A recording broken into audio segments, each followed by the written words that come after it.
Kredo kita, pengakuan iman, malam ini kita menginjak ke sesi yang kedua.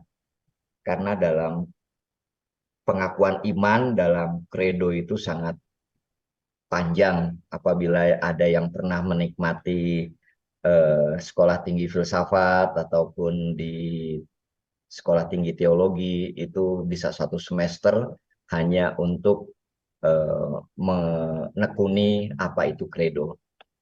Malam ini kita menginjak ke sesi kedua dan sebetulnya eh, terpotong pada saat nanti eh,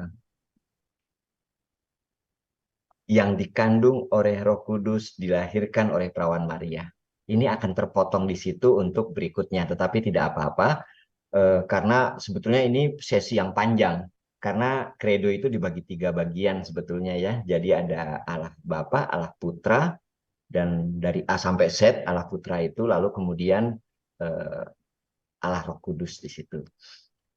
Nah, malam ini kita akan memiliki sebuah tema dan akan Yesus Kristus, tadi judulnya kurang koma, dan akan Yesus Kristus, koma, putranya yang tunggal Tuhan kita.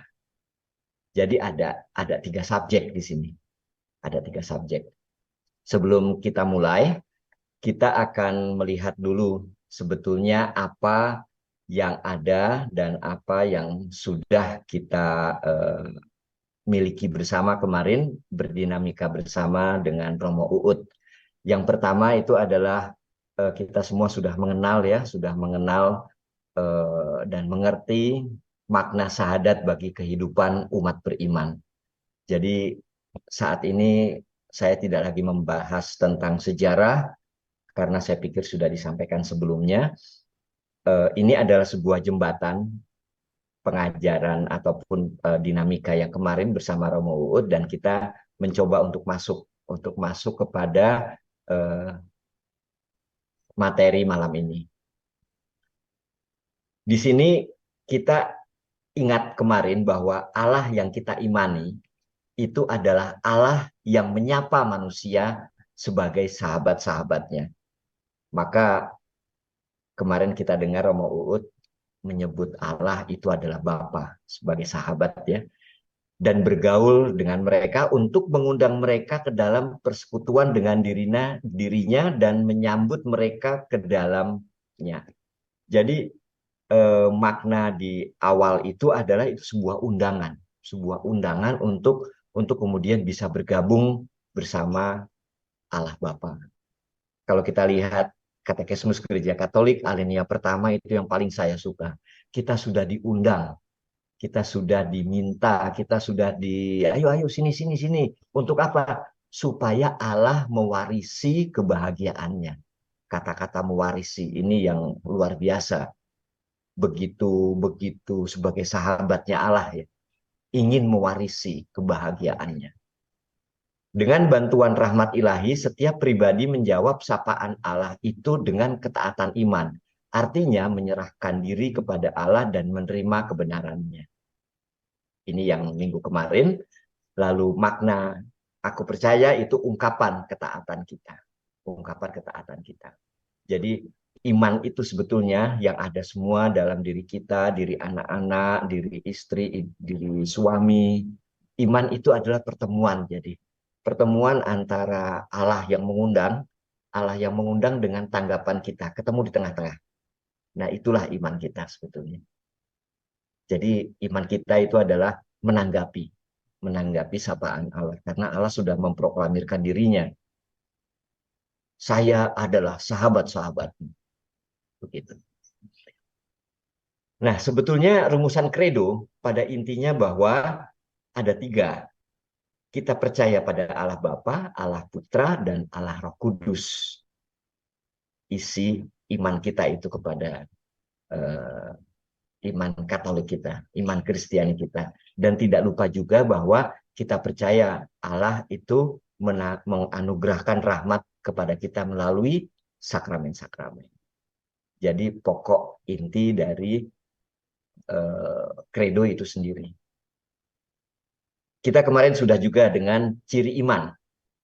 Ciri iman, bagaimana setia kepada Allah, mempercayakan hidup kepadanya, dan mengamini semua kebenaran yang diwahyukannya. Percaya bahwa Allah itu esa dalam tiga pribadi. Kemarin sudah dikupas tuntas oleh Romo Uud perihal Trinitas itu sendiri. Tindakan iman kita itu adalah tindakan manusiawi, yaitu tindakan dari kemampuan kita. Kemampuan kita itu baik pikiran, intelektual kita, dan kemauan kita, kehendak kita. Itu harus nyambung dengan undangan Allah tadi. Dan itu kemudian kenapa didorong oleh Allah? Allah lebih dulu mengasihi kita. Dasar iman itu adalah sabda, bekerja oleh kasih, dan berkembang dengan mendengarkan sabda dan doa. Ini kemarin oleh Romo Uud seperti ini kesimpulannya. Dan inilah materi-materi beliau. Allah itu Bapa, Maha Kuasa, Pencipta langit dan bumi, dan segala konsekuensinya di situ. Ya, bagi kita, malam ini kita akan masuk, tapi sebelum kita masuk, kita sedikit mengkritisi kita juga. Mengkritisi diri kita. Kadang-kadang dalam kita berdoa, aku percaya di gereja, atau di setiap doa rosario di lingkungan, atau di setiap kesempatan apapun, kita itu hanya hafal, mau berdoa rame-rame, tetapi tidak memahami isinya. Jadi terkadang itu hanya sebagai ucapan. Maka kesempatan baik bagi kita dalam sesi-sesi Cat Class ini, yang nanti sesi Cat Class ini tentunya kita harus meneruskan. Kalau Allah sudah mewarisi, kita pun juga harus mewarisi. Harus mewarisi kepada siapa? Kepada katakumen kita. Karena persiapan kita itu adalah persiapan, buahnya itu adalah buah bagi mereka yang akan kita dampingi tentunya. Jadi kita harus memaknai sekali. Konsep memaknai kredo berbagai tingkatan dari usia-usia biabir, terus kemudian komuni pertama, krisma, baik itu dewasa, bahkan baptis dewasa, dalamnya sama, tetapi cara penyampaiannya nanti yang berbeda. Kita bisa berkreasi nanti, terlebih Kuskupan Agung Jakarta pastinya akan segera menerbitkan buku panduan inisiasi. Sekarang sedang dalam proses untuk persiapan imprimatur dan yield obstat ke Bapak Uskup. Dan disitulah kita dituntut untuk berkreasi. Supaya apa? Supaya kita bisa mendaratkan. Supaya kita bisa meneruskan, mewarisi kebahagiaan Allah tadi kepada siapa? Kepada mereka-mereka ini yang kemudian menjadi penerus kita. Nah, inti kebenaran iman dalam rumusan syahadat itu bahwa kita mengimani juga bahwa Allah sungguh baik dan penuh perhatian kepada kita. Seluruh misi dan upayanya semata-mata hanyalah demi keselamatan kita. Kalau memang upayanya itu demi keselamatan kita, sehingga ia mengutus putranya yang tunggal sebagai pemenuhan janji keselamatan. Allah sudah berjanji. Tergantung kita menanggapi atau tidak. Inilah sebetulnya inti, dan kemudian Roh Kudus dianugerahkannya kepada para rasul dan gereja untuk menemani kita terus-menerus dalam persiarahan di dunia ini.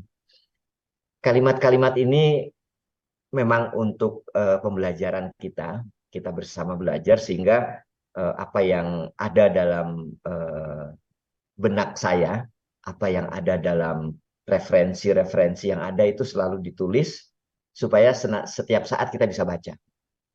Dan bagaimana kemudian kita bisa mengeksplor lebih dalam lagi untuk penyampaiannya nanti.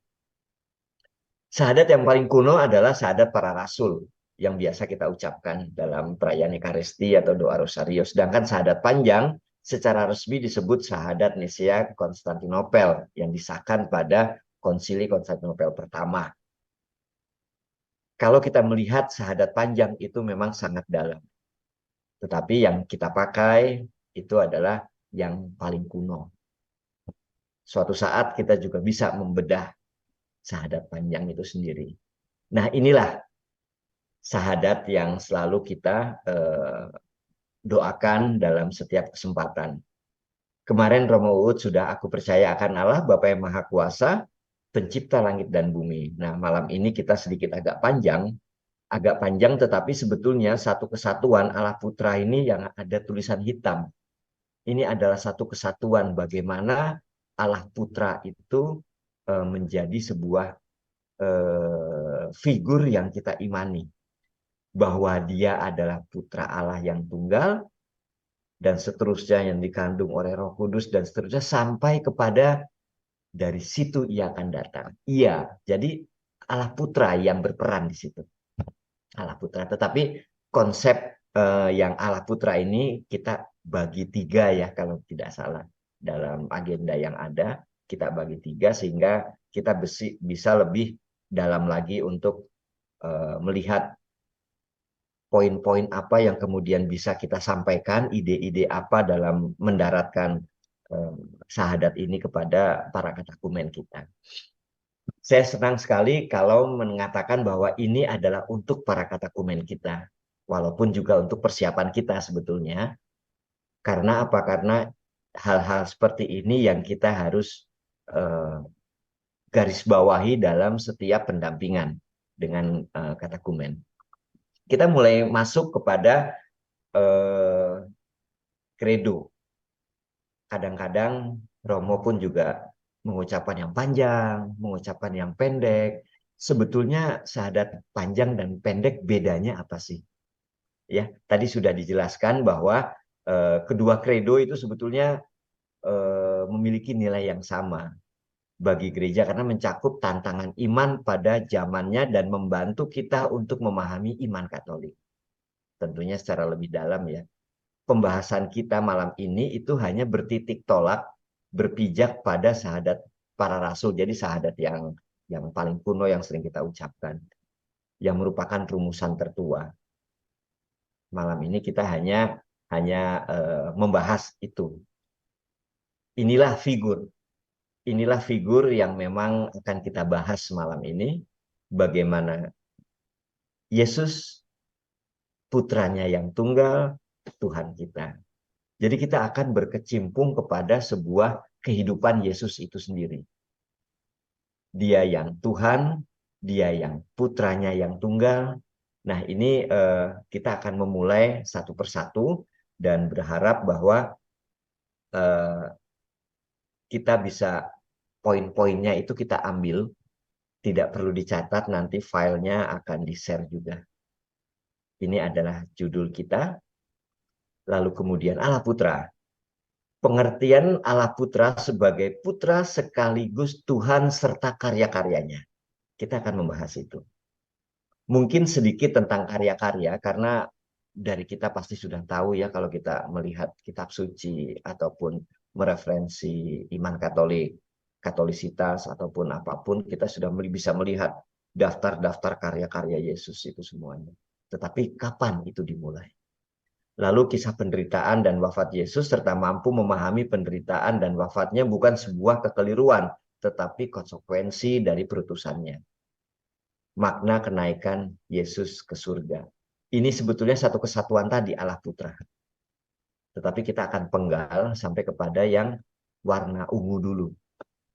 Nanti 2 pertemuan ke depan kita akan sampai kepada kredo part 3 atau third round, itu tentang kebangkitan badan, kehidupan kekal. Berawal dari sebuah kabar gembira bagi umat manusia. Kabar gembira adalah pewartaan Yesus Kristus, anak Allah yang hidup, yang wafat dan bangkit dari mati. Ini kita tangkap. Jadi awal untuk memahami bahwa Yesus itu adalah Putra Allah yang tunggal, Tuhan kita tangkap dulu sebagai sebuah gambar. Sebagai sebuah gambar, lalu kemudian kita ingat-ingat lagi bahwa kemudian masa Raja Herodes dan Kaisar Agustus itu Allah sudah menepati janjinya kepada Abraham dan keturunannya. Jadi Allah Putra itu sendiri ternyata memang sudah dijanjikan oleh Allah pada Abraham. Dan kalau kita melihat perjanjian lama juga, ia mengutus anaknya yang lahir dari seorang perempuan dan takluk kepada hukum Taurat. Ia diutus untuk menebus mereka yang takluk kepada hukum Taurat, supaya kita diterima menjadi anak. Jadi sejak perjanjian lama pun sudah mulai dikasih tanda-tanda oleh Allah bahwa Sang Mesias itu akan hadir.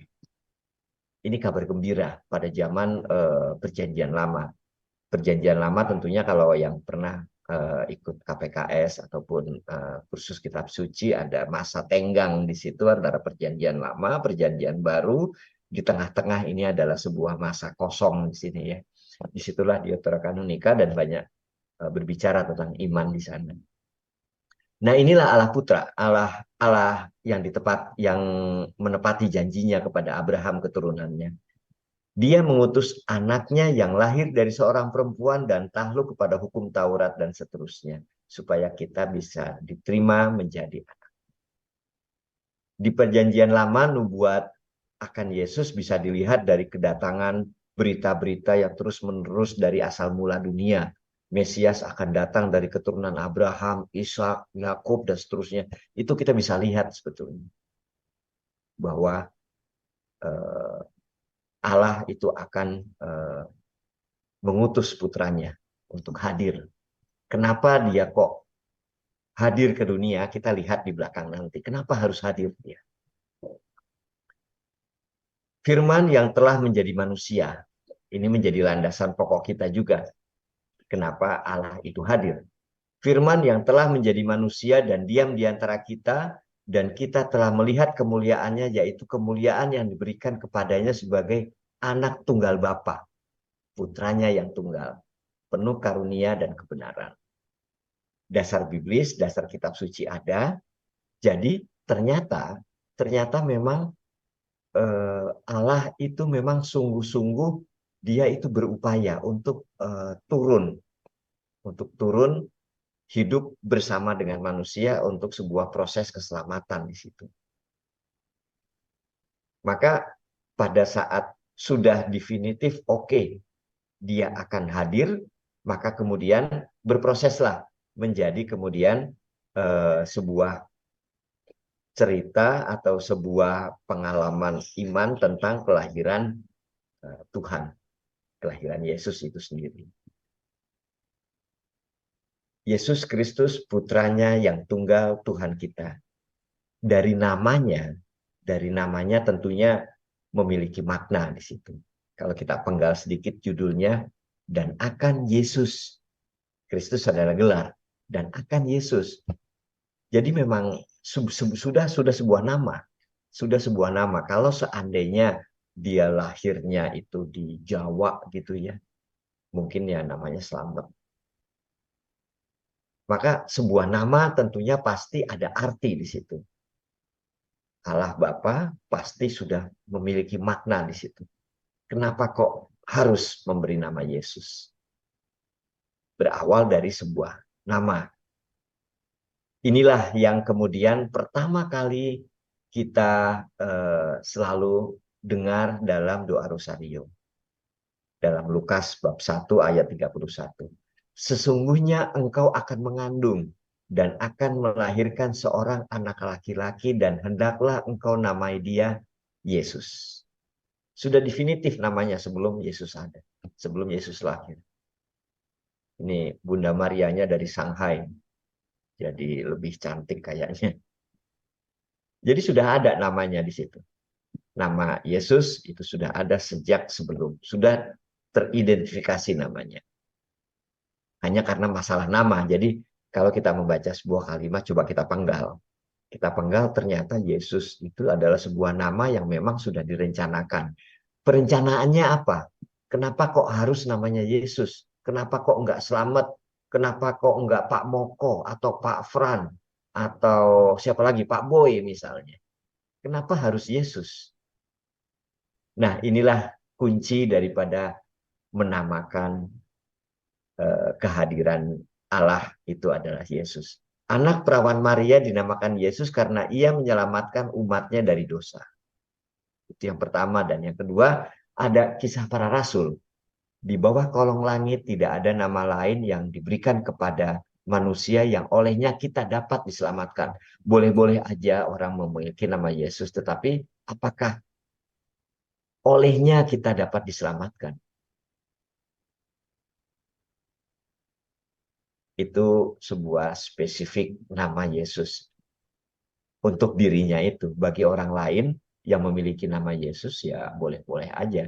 Tetapi pertanyaannya apakah karenanya kita bisa diselamatkan? Kristus berarti yang diurapi atau Mesias. Yesus adalah Kristus karena Allah mengurapi Yesus dengan Roh Kudus dan kuasa yang begitu luar biasa dari Allah.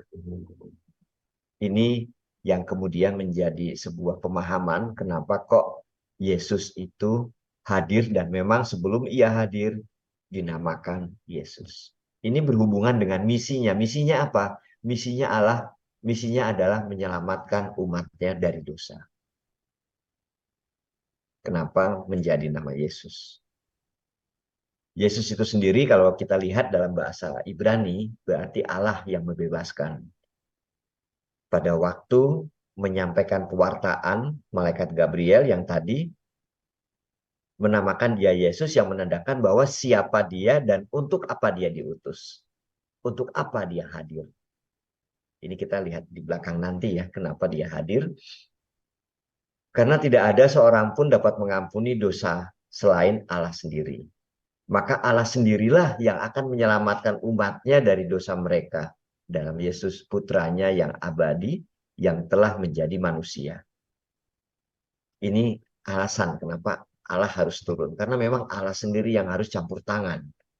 Yang harus campur tangan kepada kehidupan kita semua.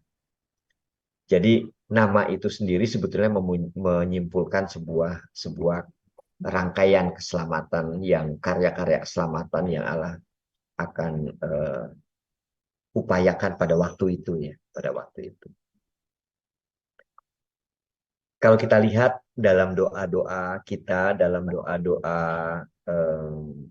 ibadat Salam Maria, nama Yesus itu selalu ada.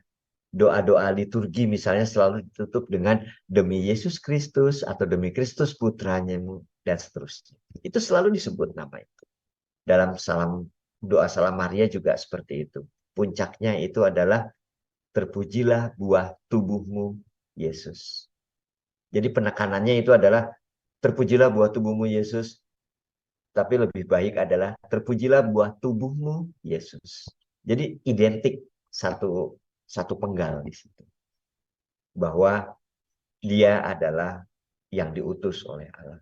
Kalau dalam gereja timur, doa-doa yang menamakan doa Yesus mengatakan bahwa Tuhan Yesus Kristus, Putra Allah, kasihanilah aku orang berdosa. Ini gereja timur. Nah inilah yang kemudian begitu ia lahir, sudah lahir ceprot, sudah namanya Yesus. Sebelum lahir, kalau kita biasanya lahir dulu, kalau zaman dulu saya lahir dulu baru kasih nama. Kalau sekarang sudah mengandung 7 bulan, 8 bulan sudah mulai cari-cari nama siapa yang cocok dan itu pasti ada maknanya sebagai orang tua. Tuhan pun demikian. Allah pun demikian, dia sudah merencanakan sesuai dengan misi, sudah mau ingin sebuah makna dari nama itu, ingin sebuah cita-cita dari makna itu. Setelah Yesus lahir, apa yang terjadi? Kehidupan Yesus itu sendiri. Begitu lahir, dia kemana? Yesus itu kemudian ngungsi ke Mesir. Jadi kehidupannya kalau kita bayangkan ya, kalau kita menjadi tetangganya Yusuf dan Maria, kita bayangkan begitu ceprot lahir, wah dia udah ngungsi dia. Karena apa? Karena kemudian Raja Herodes itu ingin mencari anak itu dan membunuhnya. Bayangkan apabila Yusuf enggak dimimpiin oleh Allah. Karena Yusuf itu hadir dalam mimpi. Pergi ke Mesir, menyingkirlah. Ya, menyingkirlah ke Mesir. Supaya apa? Kalau tidak seperti ini, maka karya keselamatan Allah itu sudah selesai, putus sampai di situ, stop. Dan Yesus terbunuh. Itulah figur yang kita bahas malam ini. Ternyata lahir tidak begitu indah ya, masa kecilnya tidak begitu indah dan harus mengungsi. Kalau kita bayangkan dari Bethlehem ke Mesir, jalannya itu cukup jauh ya, cukup jauh sekali. Dan naik keledai. Jadi itulah kisah junjungan kita. Yesus lahir ceprot, dia ngungsi langsung. Sekarang kita lihat kira-kira berapa lama Yesus itu ada di Mesir. Karena kalau kita lihat, kalau kita baca dalam kitab suci, pastinya Yusuf membawa kembali Yesus dan Maria kembali ke Mesir setelah Herodes meninggal. Ya mungkin kira-kira 4-5 tahun dia berada di Mesir untuk mengungsi, untuk menyelamatkan diri. Sampai di sini, lalu kemudian kita lihat masa kecil Yesus sebetulnya. Masa kecil Yesus itu seperti apa sih? Kira-kira kalau kita membayangkan ya, kalau kita berdinamika dengan para katakumen, kita ajak mereka, yuk kita berpikir kalau Yesus tetangga kita masa kecilnya seperti apa sih? Jadi mengajak audiens itu kemudian ikut dalam maksud dan tujuan kita untuk berdinamika bersama. Ini kalau kita anggap saya tinggal di sampingnya rumahnya Yusuf Maria, kita bisa melihat sendiri bagaimana Yesus itu hidup masa kecilnya. Selama sebagian besar hidupnya, Yesus mengambil bagian dalam nasib kebanyakan manusia. Kita sering dengar 100% manusia dia. Kehidupan biasa tanpa ada materi-materi ya, kehidupan seorang pengrajin. Kita ingat Yusuf itu adalah pengrajin kayu. Dan juga kita ingat Maria dan Yusuf itu adalah sangat religius dan sangat taat kepada hukum Allah. Dan dia selalu berkumpul dalam komunitas. Ini sebuah gambaran kehidupan Yesus masa kecilnya. Dari seluruh periode ini, hanya inilah yang dibahyukan kepada kita bahwa Yesus taat kepada orang tuanya. Gambarannya seperti itu. Seorang anak mungkin menginjak remaja ya, dia taat kepada orang tuanya. Karena apa? Kalau kita lihat di Lukas, dan bertambah hikmat dan besarnya dan makin dikasihi Allah dan manusia. Jadi kalau kita ambil satu benang merah Lukas bab 2 ayat 5, ayat 52 itu akan terlihat bahwa Yesus itu begitu taat. Maka kira-kira kalau kita lihat tengok tetangga sebelah begitu ya, kira-kira inilah kehidupan Yesus ya. Dia masa kecilnya bermain, bapaknya seorang tukang kayu, lalu ibu rumah tangga, begitu kira-kira ya. Ini hanya sebuah gambaran karena masa kecil Yesus itu hilang sama sekali. Hilang, tidak ada cerita apapun, hanya beberapa cuplikan-cuplikan yang kemudian membuat kita bisa berimajinasi di situ. Dia pun juga rajin membantu orang tuanya, dia dengan tetangga juga akrab mungkin ya, kalau Bapak Yusuf itu pengrajin kayu. Dan menginjak remaja apa yang Yesus lakukan? Dia pun juga membantu orang tuanya. Membantu orang tuanya.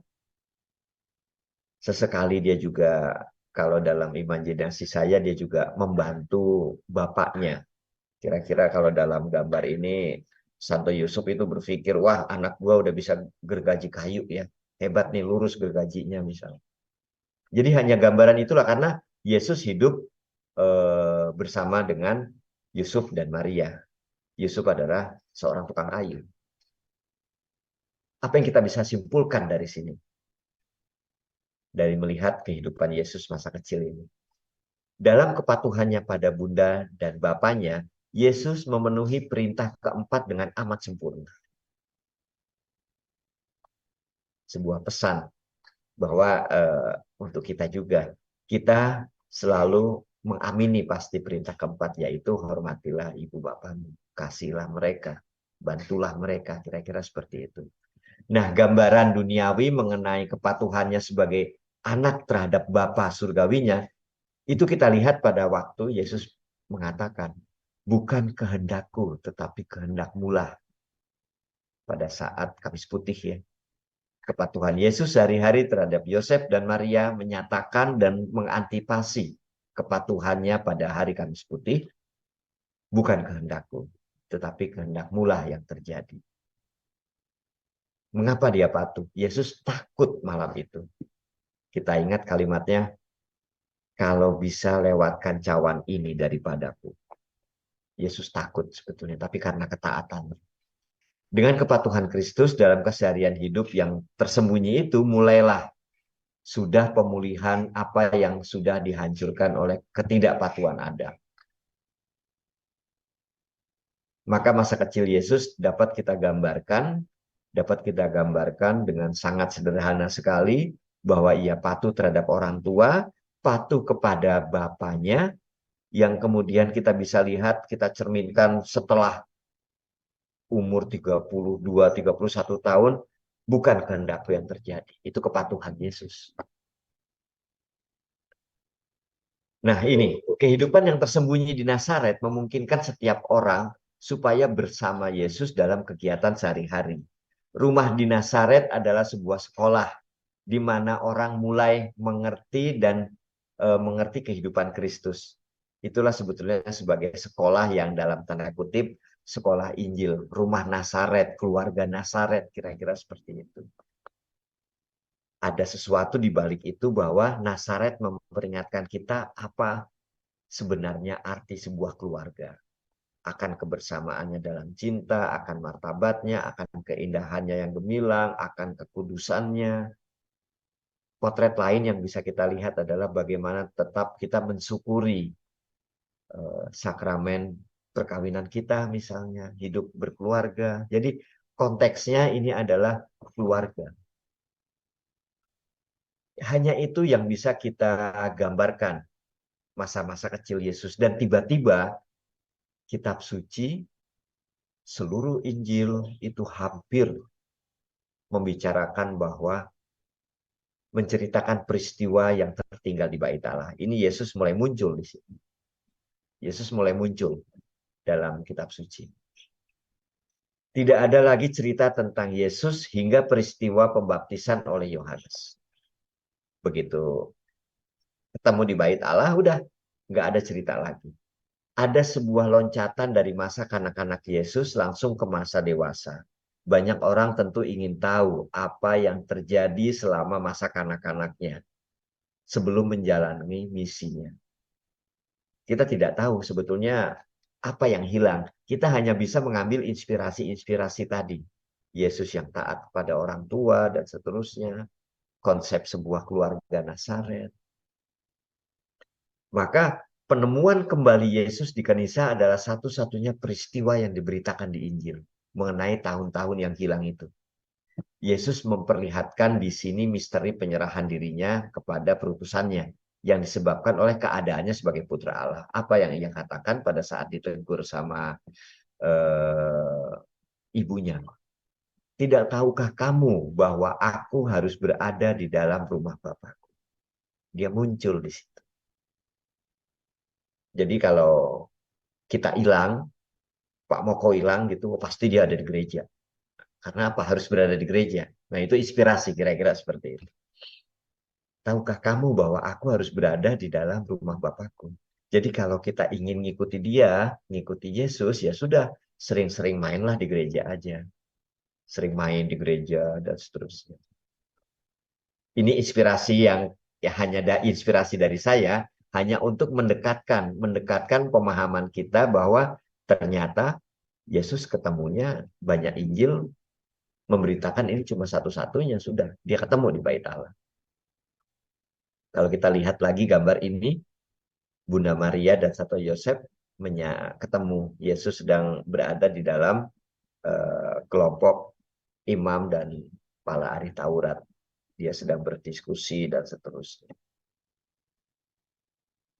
Kemudian loncatan lagi, langsung dibaptis.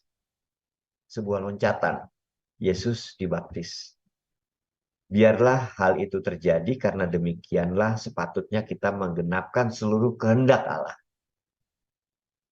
Ini poin juga untuk kita sampaikan juga, untuk kita inspirasikan juga, bahwa Baptis itu adalah memulai sebuah karya, memulai sebuah misi. Pada waktu itu Yohanes Pembaptis tentunya tidak ingin dia membaptis Yesus dan bicara bahwa seharusnya aku yang dibaptis. Tetapi Yesus maksa bahwa biarlah itu terjadi.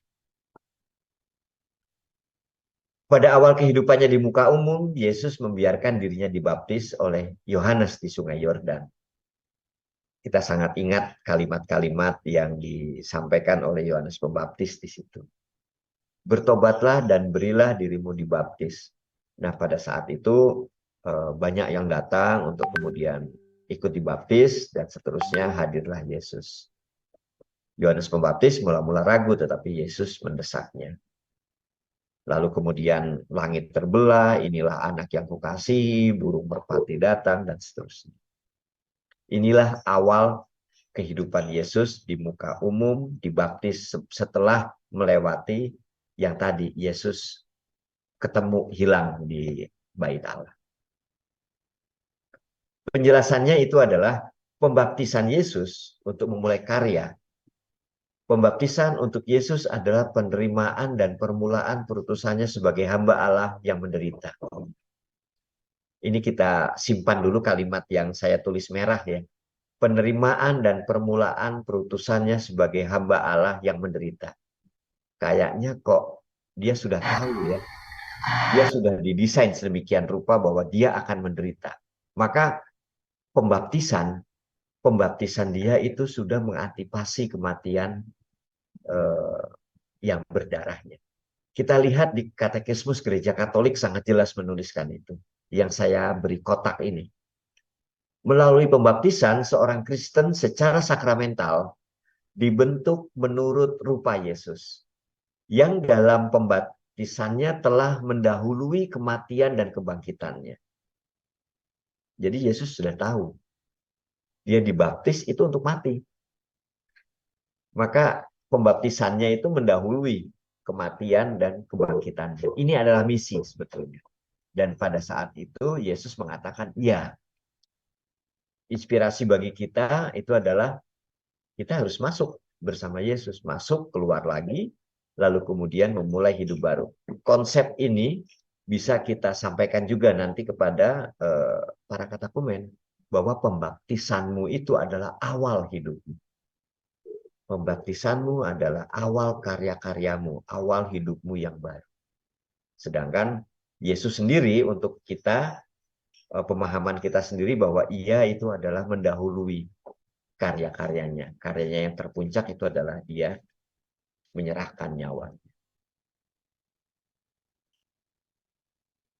Satu lagi adalah ia datang untuk menggenapkan seluruh kehendak Allah. Berarti ia takluk sepenuhnya kepada kehendak Bapa. Dia taat pada kehendak Bapa. Karena cinta kepada Bapa itu ia menerima pembaptisan kematian demi pengampunan dosa-dosa kita. Sangat tragis memang. Itulah yang judulnya bagus. Yesus dan Yesus Kristus Putra Allah yang tunggal Tuhan kita. Ternyata proses hidupnya dibaptis adalah baptis. Ya, dia mengatakan ya untuk kemudian menderita dan wafat. Atas jawabannya itu maka Allah itu berkenan. Allah itu berkenan. Kita lihat lagi di sini dosa Adam yang terbuka. Surga yang tutup karena dosa Adam itu mulai terbuka karena pembaptisannya. Ini adalah sebuah kisah bahwa Yesus yang kita imani itu adalah perjalanan hidupnya dari anak, remaja, hilang, kemudian dia dibaptis. Setelah dibaptis apa yang terjadi? Setelah dibaptis kita lihat di sini. Injil-injil berbicara tentang waktu kesendirian yang Yesus lewati di sebuah tempat sunyi. Langsung sesudah pembaptisannya oleh Yohanes, dibawa ke padang gurun diuji. Dia diuji di padang gurun. Setelah dia dibaptis. Banyak cobaan, banyak dia hidup harus menderita pokoknya tuh di padang gurunnya. Baptis, lalu kemudian dia uji. Dia mendapat banyak cobaan di padang gurun. Dan setelah itu Allah kemudian tambah berkenan juga kepada dia, maka dia mulai karya-karyanya. Inilah karya-karyanya selama 3 tahun ya. Selama 3 tahun kita bisa lihat karya-karyanya, ada yang mengatakan 44, ada yang mengatakan sekian. Kita lihat, kita bisa membuka kitab suci, tetapi yang jelas itu adalah karya-karya pelayanan Yesus adalah penyembuhan fisik, rohani, membangkitkan orang mati, berkuasa atas alam raya, semacam seperti itu. Puncaknya itu adalah kebangkitan dirinya sendiri. Dia bangkit dari kematiannya sendiri. Itu puncaknya. Itu puncak. Selama 3 tahun. Terlihat bahwa mukjizat yang tercatat dalam kitab suci sekitar 44 kejadian, yang kemudian banyak lebih sebetulnya ya.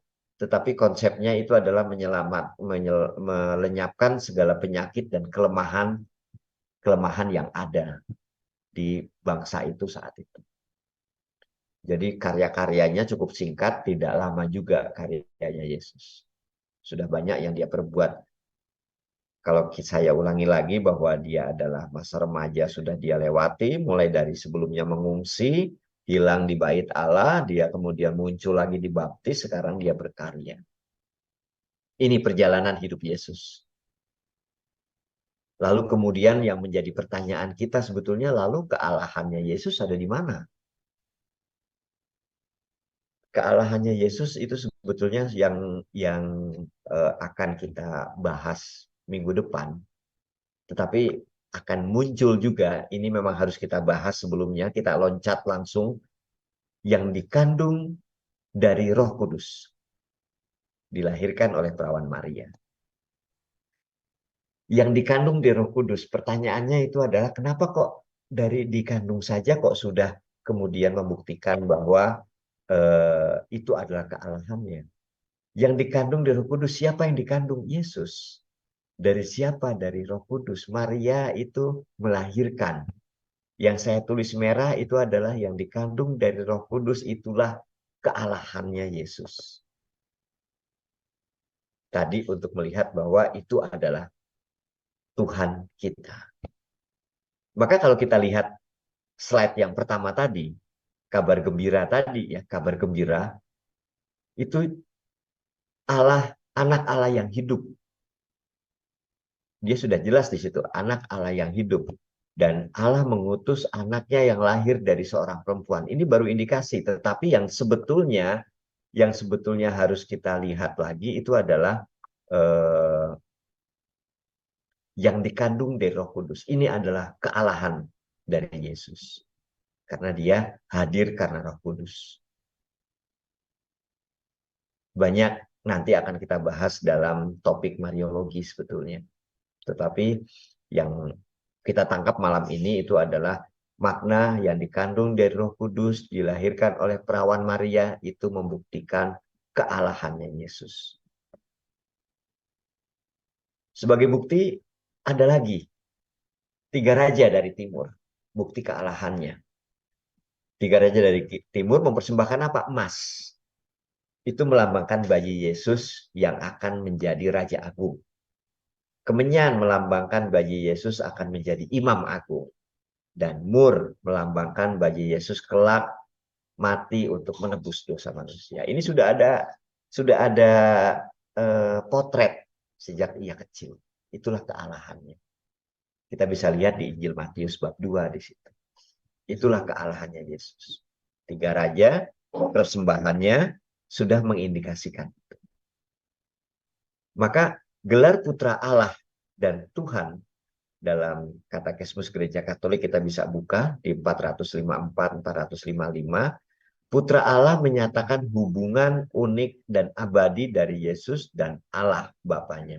Dialah putra Bapa yang tunggal. Ini putra Allah.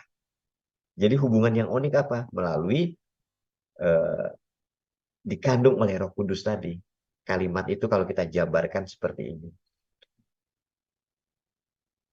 Tuhan menyatakan kuasa ilahinya, mengakui Yesus sebagai Tuhan dan berseru kepadanya berarti percaya akan kemahakuasaannya yang mengatasi apapun. Gelarnya itu, gelar Putra Allah dan Tuhan kita. Inilah yang kemudian membawa kita kepada apa? Kepada sebuah pemahaman lagi bahwa Allah yang menjelma menjadi manusia karena kehendak baiknya untuk menyelamatkan manusia. Misteri penjelmaan bisa kita sebut misteri inkarnasi, tapi yang kita tangkap dari sini itu adalah Yesus itu adalah manusia. Yesus Allah, Yesus manusia. Enggak lebih-lebih, enggak kurang-kurang sebagai manusia, ya manusia.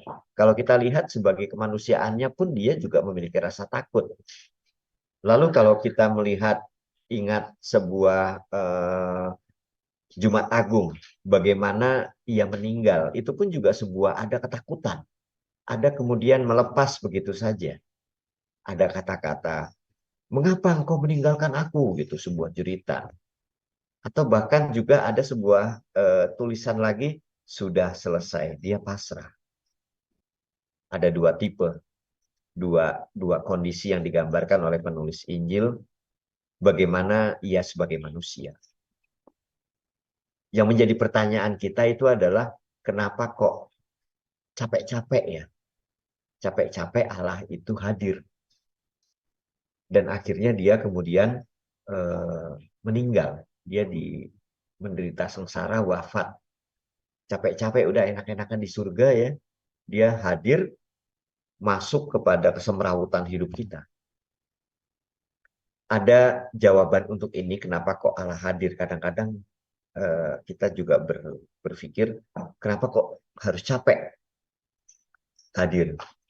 Allah telah turun dari surga, ia telah menjadi manusia dengan perantaraan Maria. Ada 4 alasan menyelamatkan manusia dan mendamaikan kita dengan Allah, membantu kita akan lebih mudah merasakan cinta kasih Allah, lalu kemudian di sini adalah menjadi contoh model kesucian hidup kita, dan kita kemudian ambil bagian dalam kodratnya ilah. Ini adalah alasan kenapa dia mau untuk menyelamatkan kita. Inilah yang satu sesi yang pendek. Memang nanti kita akan berdinamika bersama. Poin dia adalah kealahannya itu terlihat dari yang dikandung dari Roh Kudus, dilahirkan oleh perawan Maria. Demikian yang menjadi dinamika kita malam ini, cukup pendek, tidak begitu lama. Kita bisa menggunakan sisa waktu untuk kemudian bisa berdiskusi, bisa bertanya jawab dari hal yang pendek tadi, dan akan Yesus Kristus putranya yang tunggal Tuhan kita. Di sesi lain sebetulnya dirangkum menjadi panjang, menjadi sampai kemudian kebangkitan badan. Hanya tinggal 2 kali.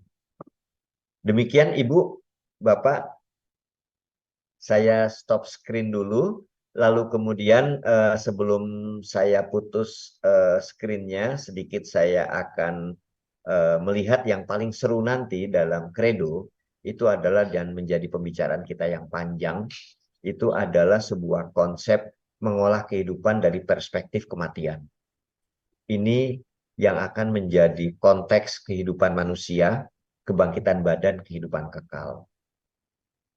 Maka saya ingin mengajak juga Ibu Bapak, bagaimana kemudian sebelum kita berpikir ini, kita melihat, kita kepoin dulu sebetulnya surga dan neraka. Kita kepoin dulu ini, nanti pembelajarannya atau pendampingannya itu di sesi terakhir ya, tentang kebangkitan badan, kehidupan kekal. Kita kembali Baik. ke Ibu. Terima kasih.